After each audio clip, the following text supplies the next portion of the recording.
Aeroport tarafda 7 qavatli domimizning 7-qavatida lyuks 3 xonali kvartiramizni sotuvga chiqaryapmiz. Bu hol qismimiz. Hol qismimizni studiyniy variant qilishgan. Bu yerda chiroyli mexki mebellar qo'yishib, TV zona ajratib qo'yilgan. Bu taraf mehmonxonamiz. Mehmonxonamiz ham juda ham yorqin, shinamgina. Oynalari bor. Xonadonimiz skvozная planirovka, bironta glug'i xonalari yo'q. Mehmonxonamizning yonida esa bolalar uchun mo'ljallangan yotoqxona, ikkita mexkaya krovat bor.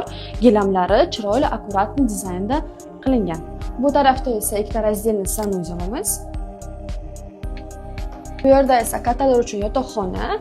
Kattalar uchun yotoqxonasida ham двухспальная kровать, gilamlar, chiroyli pardalar ilingan. Endi ayollarning sevimli bo'lgan xonasiga o'tamiz. Bu albatta oshxona. Oshxonamizni dizayni juda ham chiroyli. Kuxna garniturimiz kafeyniy rangda qilingan, juda ham chiroyli. Bu chiroyli xonadonimiz 110 ga baholanyapti. Albatta savdosi bor. Agar yoqgan bo'lsa, bitta like bosing va shu raqamlarga murojaat qiling.